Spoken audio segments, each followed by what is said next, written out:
Hello guys, bersama saya lagi dalam Alright Dapat Channel dalam segmen Suara Orang Kampung. Alright, akhirnya sahabat-sahabat semua, rakyat dan juga warganet di luar sana sedar siapa sebenarnya kaki fitnah. Perkara ini sangat memalukan.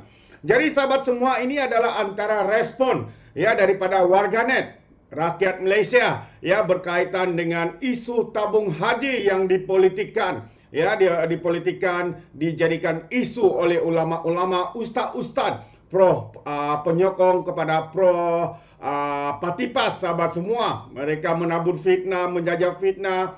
Namun akhirnya mereka yang membuat saman, mereka pula yang kalah saman. Apabila mereka disaman, juga mereka kalah dalam isu tabung haji ini, sahabat semua. Jadi hari ini saya mau untuk kita mendengar bersama apakah respon daripada rakyat di luar sana berkaitan dengan fitnah yang telah pun terbukti bahawa apa yang dilakukan oleh Mujahid, YB Mujahid adalah satu perkara yang tepat dibandingkan dengan fitnah-fitnah yang dilontarkan oleh kaki-kaki penfitnah ini. Ini adalah satu yang sangat memalukan. Isu Mujahid jual hotel tabung haji terbukti fitnah. Warganet anggap fitnah dah jadi anutan walaun.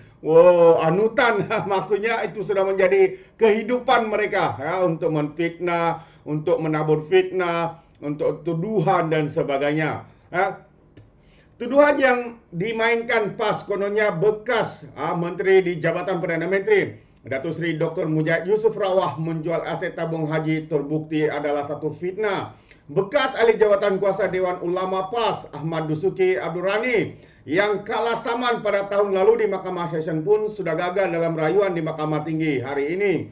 Mujahid yang juga naib Presiden Amanah dalam ciapan Twitter rasmi beliau menyatakan dan menyifatkan keputusan Mahkamah memerintahkan Ahmad Dusuki membayar kos sebanyak 7,000 itu membersihkan imej tabung haji. Akhirnya katanya tabung haji terbelah daripada fitnah keji sesama Islam. Alhamdulillah katanya. Dalam masa yang sama, orang ramai turut menyelar dan mengecam pemimpin dan penyokong PAS yang mesra dipanggil sebagai walaun seolah-olah tidak dapat terpisah atau tidak dapat berpisah dengan fitnah. Seorang warganet berkata, fitnah dah jadi anutan walaun PAS dan fitnah macam lalat dan tahi katanya. Dan seorang lagi berkata, apalah Ustaz Dusuki, politik dan kuasa punya pasal sanggup membuat fitnah. Adakan cerita yang tidak benar kepada rakyat, sedangkan hukum hakam, dosa pahala, awak paling handal katanya. Dan seorang lagi berkata, warganet kalah fitnah, tak malu ke katanya. Bila nak bertorbat, bayarlah saman. Ini baru kalah di dunia, di akhirat belum selesai lagi tahu. Dan ada lagi satu komen katanya, inilah yang walaun agungkan, hancur pemikiran umat Islam di negara ini dibuatnya. Rasuah boleh jadi sedekah, makin teruk dan pelik puak-puak PAS ini, ciap orang ramai.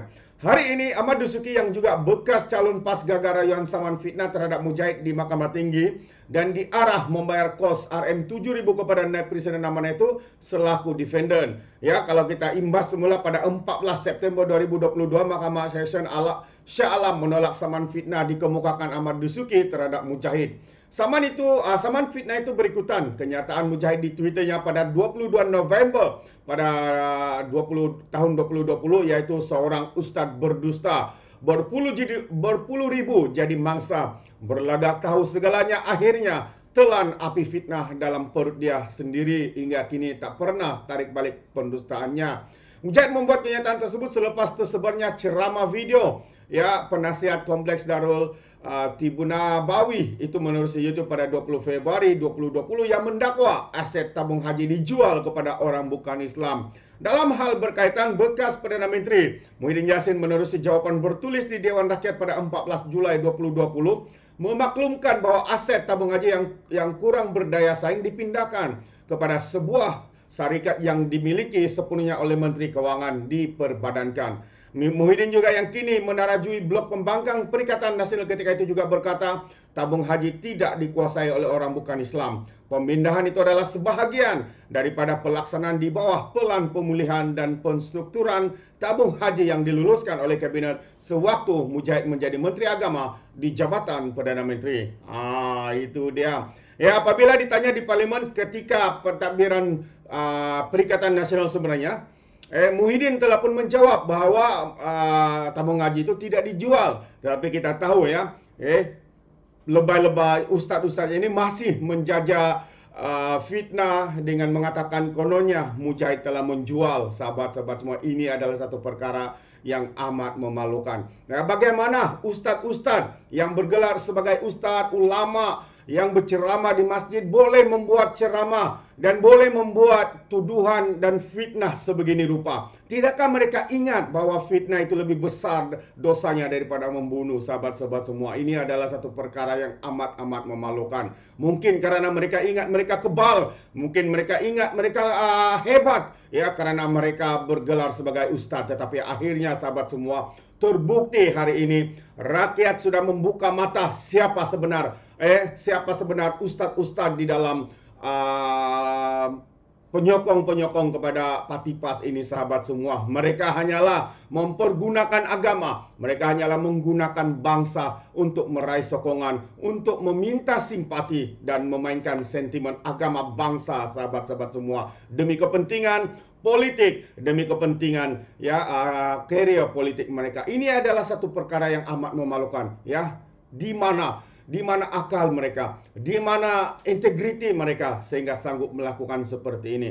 Tapi hari ini kita bersyukur kerana mahkamah telah pun membuktikan bahawa segala yang dilontarkan, yang dijajah itu semuanya adalah fitnah semata-mata. Hari ini nama Mujahid, Dr. Mujahid dan juga tabung haji telah pun dibersihkan. Bahawa kenyataan, tuduhan, fitnah yang dilontarkan itu hanyalah mainan politik mereka semata-mata. Mereka sanggup melakukan apa saja demi untuk meraih sokongan, sahabat semua. Inilah masalah, inilah perkara yang harus diselesaikan ataupun harus diambil tindakan oleh pihak berkuasa di dalam negara kita. Jika tidak, ya, ramai yang percaya dan juga rakyat di luar sana mula sedar, ya, jika ini diteruskan, ini akan merosakkan image Islam khususnya. Apabila mereka-mereka yang bergelar sebagai ustaz menggunakan masjid untuk medan untuk mereka membuat fitnah, tuduhan yang tidak berasas. Ini adalah satu contoh bukti yang jelas, sahabat-sahabat semua, bagaimana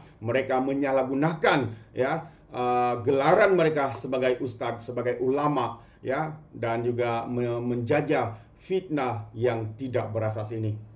Itu dia, amat memalukan. Jadi sahabat semua, sekali lagi saya ucapkan ribuan terima kasih kerana bersama dengan Alright Napa Channel. Ya, bagi siapa yang belum menyokong Alright Napa Channel, jangan lupa untuk terus support dengan cara tekan butang subscribe, like dan share. Dan sekiranya sahabat juga mau memberikan sebarang komen, Anda berikan komen Anda dalam ruangan komen. Tapi ingat, ya, komen dengan cara berhemah. Jangan seperti lebay-lebay, walan-walaun, geng sapu bersih dan geng takut Anwar apabila memberikan komen penuh dengan hasutan, kebencian, fitnah, dan tuduhan yang tidak berasas. Sepertinya mereka tidak punya otak, mungkin karena otak mereka tertinggal di Laut Cina Selatan. Alright. So, itu saja apa yang saya ingin kongsikan, sahabat semua. Izinkan saya untuk mengundurkan diri. Dan seperti biasa, peribahasa mengatakan, tapapun keangkap 2 tahun keinginan. Dalam bahasa Melayunya, tepuk dadah, tanya selera. Sekian saja pada Alright Napa Channel. Saya kita berjumpa lagi. Sekian. Bye-bye.